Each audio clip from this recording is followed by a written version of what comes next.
Welcome back to Button Down Gaming. My name is Jay, and I am playing with myself.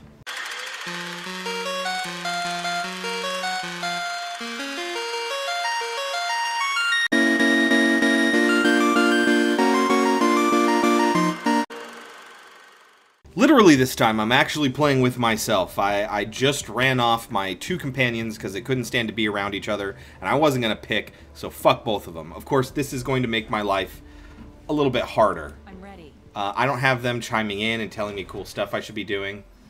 A lambent green fluid drips from the end of the device's nozzle and hisses angrily on the metal surface beneath. Without any antagonist to aim it toward, the device doesn't serve any obvious purpose. Oh, I probably could have used that in the fight. It looks like... have I... oh, it's my flex skill. I have quick fingers on. Until... next sleep. Okay. I guess I gotta find a place to sleep. So I gotta go to the city. I can't remember its name. You can use certain items and abilities even during conversations or when interacting with objects. Keep this in mind when you need a little extra boost to succeed at a task. Got it. Got it! I got it! Got it! Come on, go. I might just shut up during these loading scenes and just cut them out in the future. We'll see. Come on. Ooh. Twin creatures of a type you've never seen flank a central orb.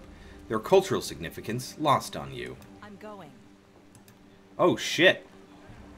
There's a commotion over here. Yeen the Overseer and Levi.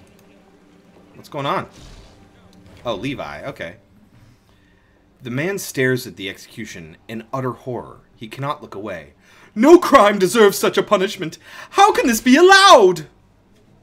What exactly is happening here? A waking nightmare, though they'll call it an execution. He shudders. The unfortunate victim is put into a trance that forces him to speak his nightmares. His words spill out of him as a rope of flesh, which is wrapped around his body until it crushes him to death. He shakes his head. And the indignity doesn't end when the poor wretch finally dies, for then the devourer of wrongs eats his flesh. Why is everybody watching this? They're animals. They find pleasure in cruelty. Well, bye. I am not sticking around for this. Canna Do? This large, bald, broad-shouldered man turns to face you. You freeze. It's not his dark cloak or his sledgehammer. It's that beneath his mustache and goatee, he is so ugly that he'd scare away his own mother in a dark alley. He gives you an abrupt nod, and you get the distinct impression that here stands a man who enjoys the boredom of standing guard and the company of his own thoughts. Oh, Jesus, I just saw this thing. That is crazy. Nothing to see here until you pay a hinto, eh? 'Cause get it? It's Canna Do. He says when it's clear that you aren't moving on. With that, he returns his gaze to the distant sea. What is that thing in the cage? A Nycthamaran, he says. Elgin will tell you about it, if that's what you want, eh? Like, okay, let's talk about my Canadian accent. It's no good.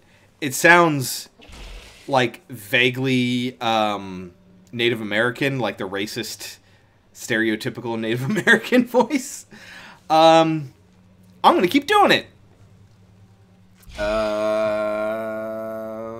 Where is Elgin anyway?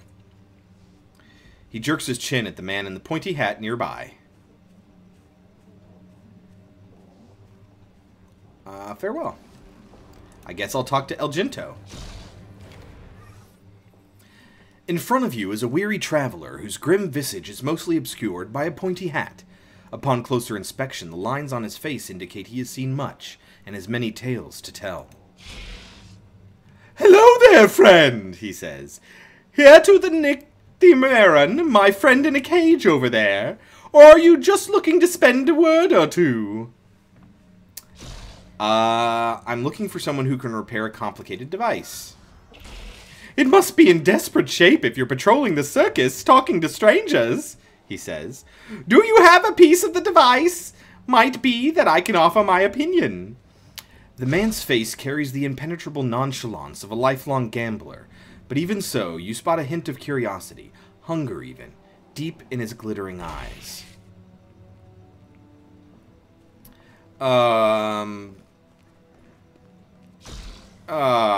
Sure, let's live life on the wild side.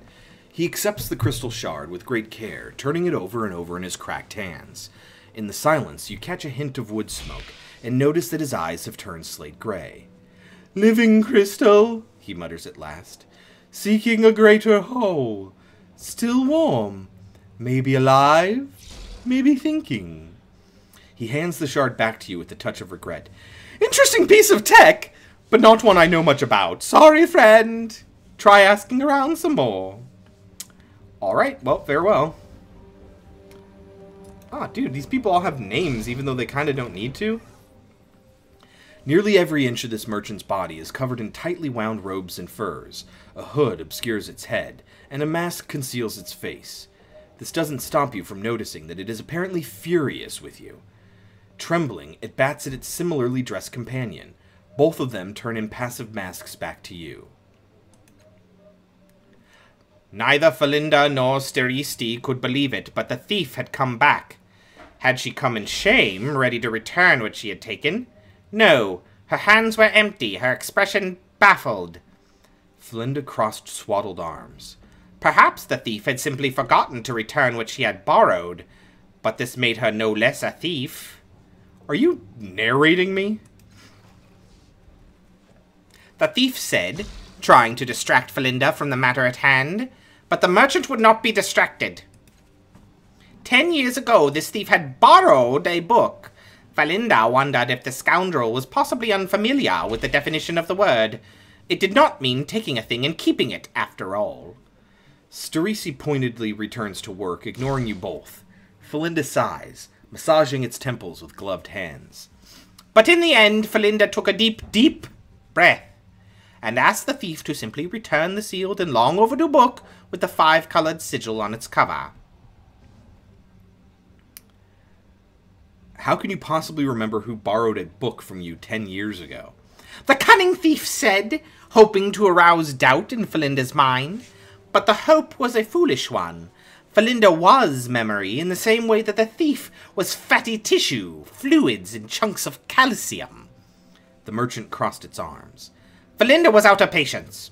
Was the thief going to return the book or not? I can't promise anything, but I'll look for it. Which one was that? I don't know which one that was. The thief muttered, ashamed. But Falinda was satisfied. Temporarily. And with that, the merchant returns to its work as well. Goldtide raised a tiny amount. Why do you narrate everything I say? The thief said, but Falinda knew from long experience that there was no explaining it. The merchant kneels before a bookshelf and jams book after book into the remaining space. This frustrated Falinda. After all, the two merchants were creatures of words, bound in metal and cloth. But whenever Falinda tried to bend these same words into explanations and answers, they crumbled and fell apart. They could not fold themselves around the truth. The merchant slams a final book into place. And so, Falinda said nothing. Okay, so she really can't talk. She can only narrate. Interesting. Let's push her. The thief pleaded. She still did not understand that Falinda wasn't speaking. That what the thief was hearing was the passage of time. Will you do it again? No. I'll remember that. Borrowed and lost. Alright, Therese, can you tell me what's going on here? The silent merchant traces dark fingers over a cracked scroll. It appears to be ignoring you as politely as possible. Watch her work. The merchant's spread-fingered hands glide over a faded parchment with the faint sounds of quills scratching. Vibrant letters in an unfamiliar tongue appear in their wake. Watch her work some more. The merchant again passes a hand over the page, and you hear the scrape of quill on paper. Dark letters emerge from the shadow of that hand, as if pulled from beneath the page. Alright, that's it. Why is your partner narrating me? Therese either ignores you or does not hear you. Why don't you talk? The merchant does not acknowledge your question in the slightest. Will Falinda explain why? Nope. Okay. I wonder, does this... Yes. Can I see what the tides are? Journal? Oh. Interesting. And there's nobody in my party! Oh, God! Do I have any abilities I can add? Nope. Alright, well, next time on Button Down Gaming, I'll actually get something done. We'll go on this quest, maybe to find the book. Maybe we'll find it or whatever. But we'll head on to the actual objective next. Alright? So come on back and watch me play with myself.